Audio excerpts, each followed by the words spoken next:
Hi, I don't know how I still have a YouTube channel, but I do, so let's talk about race and Jews and Catholic integralism. So, starting off with race, spoiler alert, race is real. It's not just skin deep. You could easily just look at athletes. They say that 70% of athletic ability is from training and environment, while 30% is by genetics. So clearly, different races have different advantages and disadvantages based on their genetic makeup. That's why the NFL and the NBA are dominated by black people, because generally speaking, they have a more athletic capability than their white or Asian counterparts. And this obviously extends to various other factors in life. Racial differences are clear, and it's not just in physicality or athleticism, but with a wide range of different attributes such as behaviors, intellectual capabilities, and temperament, right? And of course, racism, bad, bad. Don't be racist. Racism, bad. It's a sin. But racism is not the Jewish definition most people believe in. Actual real life racism is like the blanket hatred or persecution of a race or of a group specifically because of their race, which is not very cash money. Don't do that. But recognizing racial differences and varying characteristics is not evil. Actually, denying the existence of these differences is evil because it denies God's creation and perpetuates ignorance. And like Saint Pope John Paul II, he said, all truth is ours. Ours meaning Catholic people, right? They're only real people. But he said, all truth is ours. So we need to embrace the truth, even if it's uncomfortable, because Catholicism embodies the entirety of the truth. And now, just because we can point out differences and have properly ordered biases, when you're biased, but it's plural, we could have properly ordered biases due to like characteristics and behavioral traits that are dominant among certain groups.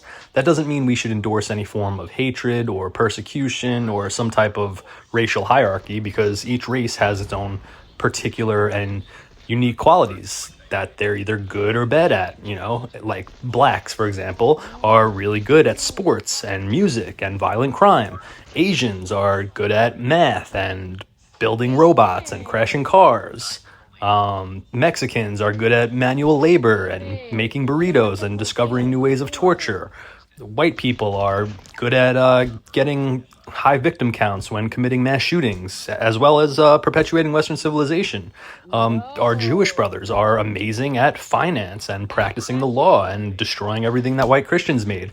The point is, each race has its own unique attributes and dominant characteristics that are clearly tangible and observable among them. It doesn't mean that every single person is obviously going to fit into those categories, but we have pattern recognition capabilities, and we can see that there's different attributes among different groups. And like I said, like obviously it's not going to be every member is going to align perfectly with the stereotypical characteristics of their groups. Like right now, there are literally Arabs alive that probably have never fornicated with their relatives or any farm animals, okay? But these stereotypes generally exist because of our natural abilities to recognize patterns and notice dominant traits among groups. And in the Catechism, it even talks about how the different races manifest different liturgical practices that derive from their unique cultural attributes. And it also says that while diversity can be enriching, when it's unregulated, it could be detrimental to social cohesion and cause conflict and threaten Christian unity.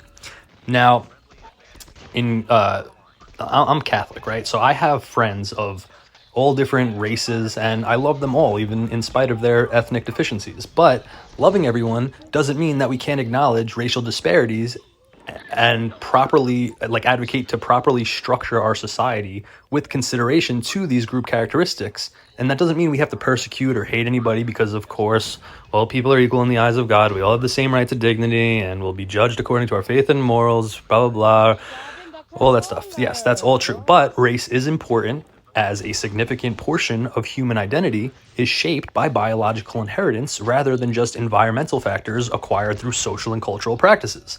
And the church does not refute the reality of race. It just advocates for equilibrium. Yeah. See, I know big words. I just sometimes I can't pronounce them.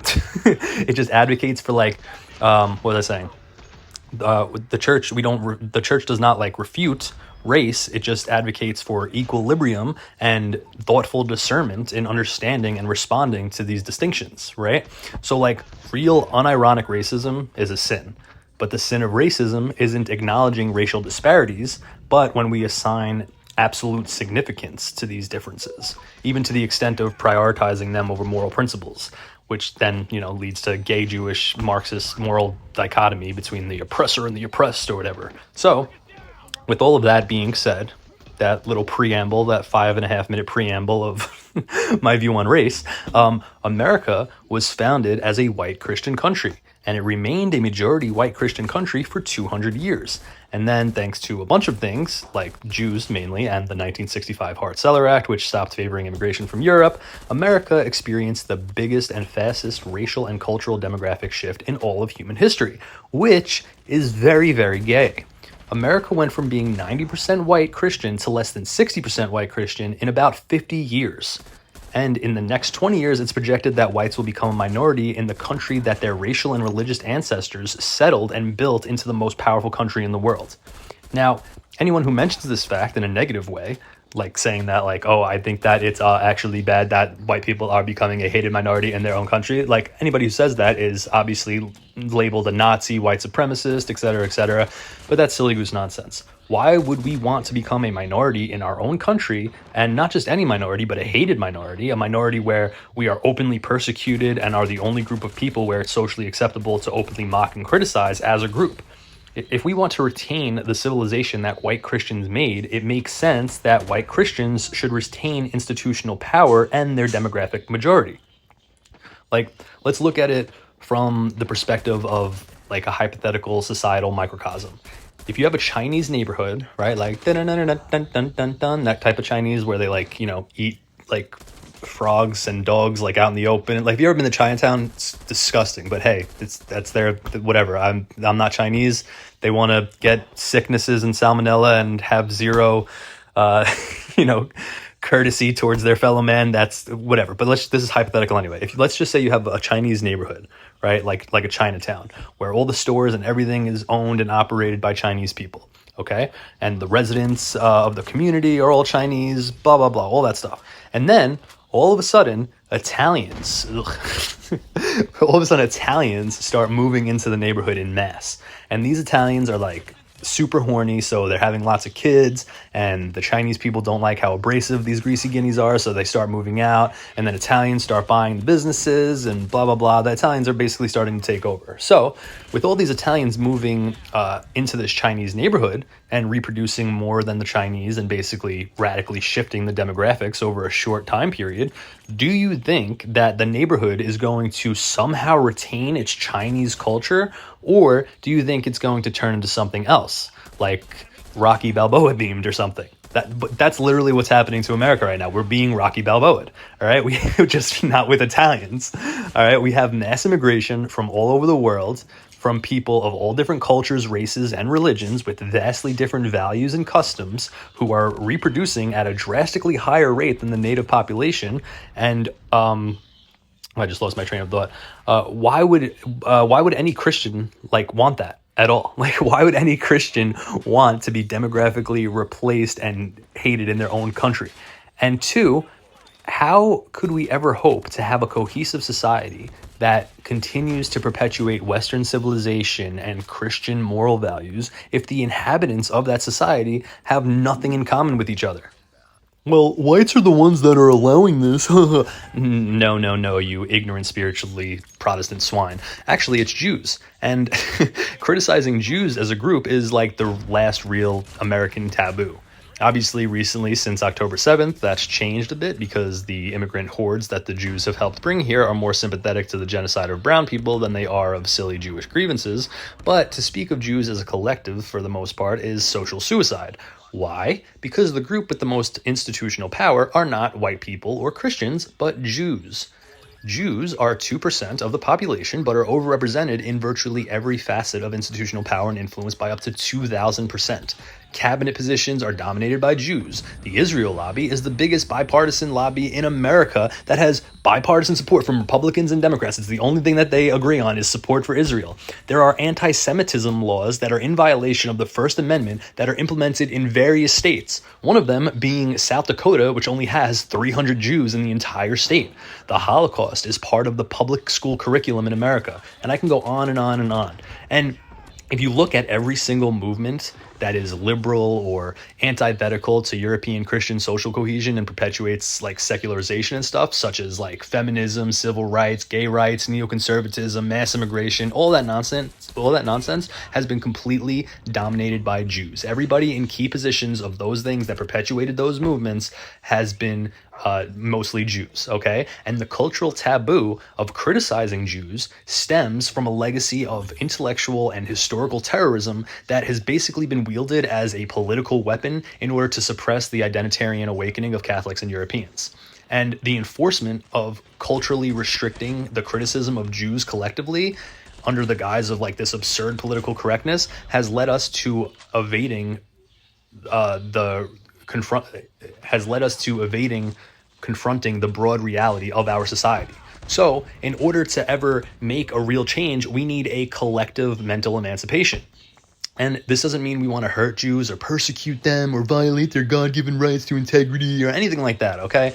And obviously there's fractionalism among Jews, mainly open society Jews and Zionist Jews making up the main factions, but obligatory, not every Jew, blah, blah, blah, blah, blah. But like every other group of people, Jews have dominant character traits and behavioral patterns that the majority of the time directly conflict with the goals of Christian nationalism and white identitarianism. And honestly, every single ethnic Jew, whether religious or secular, if they identify as a Jew and can't distance themselves from the historic behavioral traits of their ethno-religious cohorts, then they are by default ideological adversaries.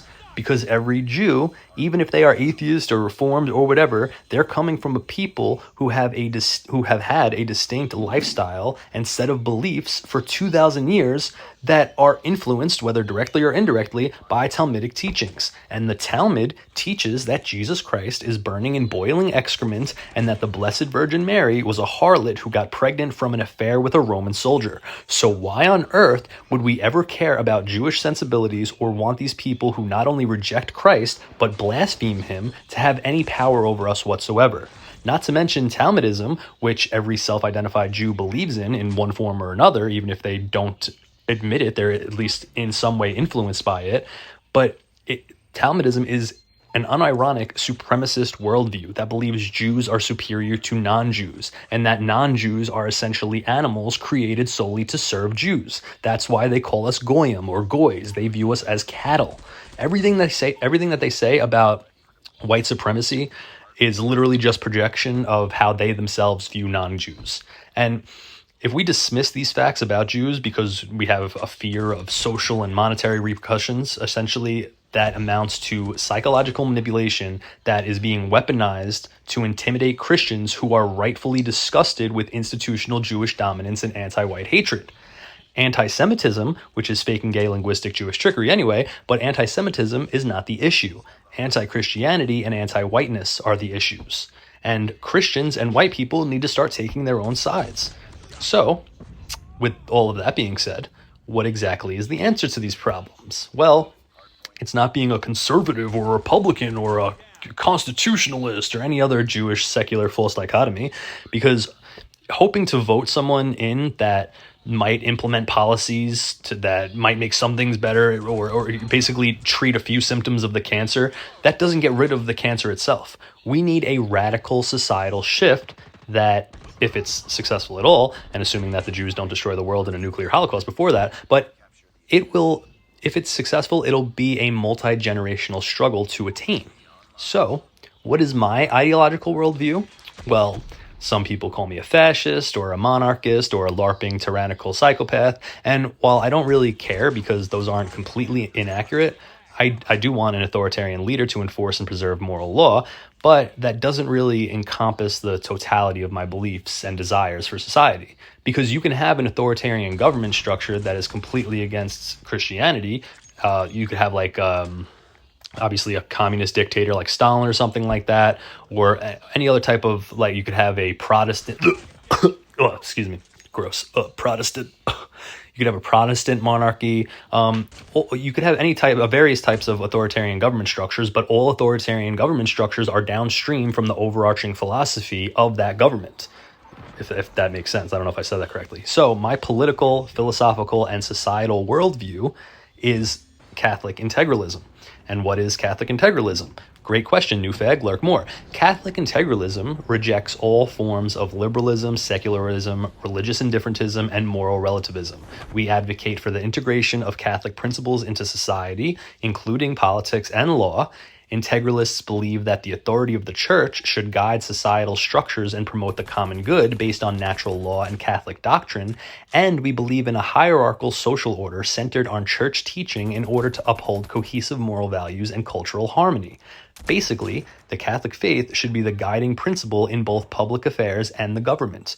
We don't believe in gay nonsense like the separation of church and state, which isn't even it's not in the Constitution or any American founding government document, by the way. The term separation of church and state was popularized by, I think, Thomas Edison, who was writing to a Baptist community telling them that their satanic Protestant religious practices wouldn't be infringed upon or whatever. But separation of church and state is complete silly goose sodomite nonsense.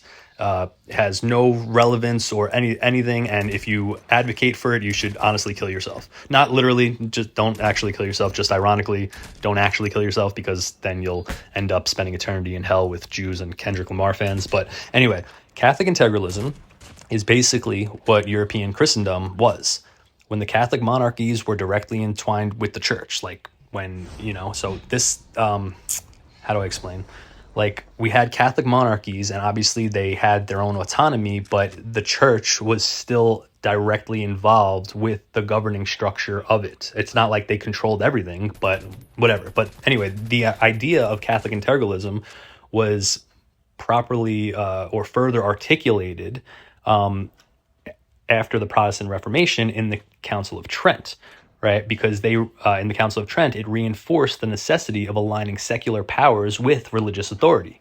Then, with the Jewish Enlightenment and the rise of secularism and moral relativism and nihilism and the fragmentation of society due to not having a unifying moral and spiritual framework, Catholic thinkers and even popes like Pope Pius IX and Pope Leo XIII, they advocated for the reestablishment of a society governed by Catholic principles, which is essentially Catholic integralism. So that's what I am. I am a Catholic integralist.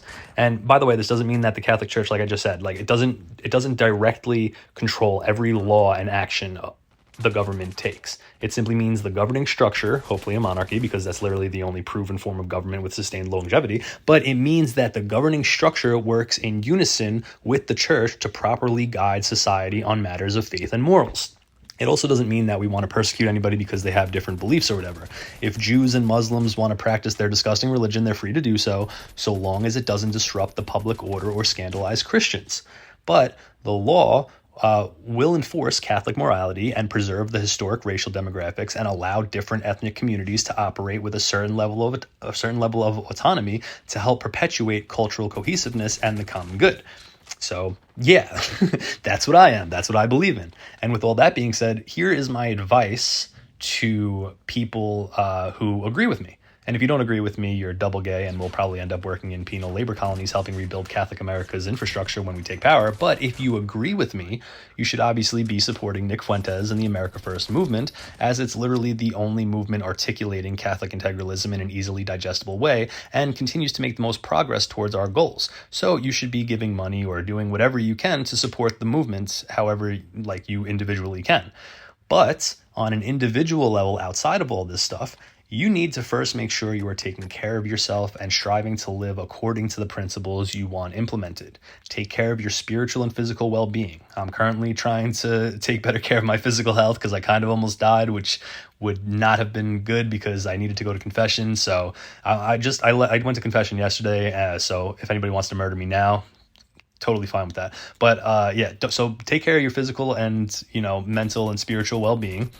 Don't be fat or sloppy. Make sure you drink water, dress nice. Most importantly, be a good Catholic. Go to mass, go to confession, be of service to others, pray intensely and unceasingly, treat your friends and family well, treat strangers with respect, make complimenting people come naturally, and then study and learn how to properly articulate these integralist ideas. Understand the arguments and the refutations, be able to back up your claims with facts, learn how to talk to people without getting overwhelmed or emotional, let them talk first, etc.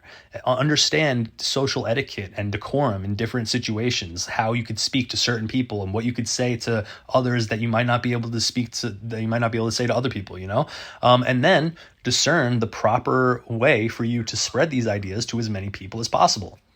These are all things I had to learn myself. I barely talked to anyone in real life about religion or politics for like 7 years once I started reading about Jewish conspiracies and stuff. Now, I'll talk to anybody about anything because, well, for one, I'm financially stable and I've already been doxxed, so I'm not really afraid of any social repercussions, but also because now I'm way more knowledgeable and emotionally mature, and I know how to articulate myself in a way to people that I won't come across as a complete psychopath. Also, I'm 6'5", so if I do come off as a complete psychopath, they're not going to do anything because, I physically show that I have the capacity for violence. I'm very capable of violence. I keep telling my wife that, and she doesn't like when I say that for some reason.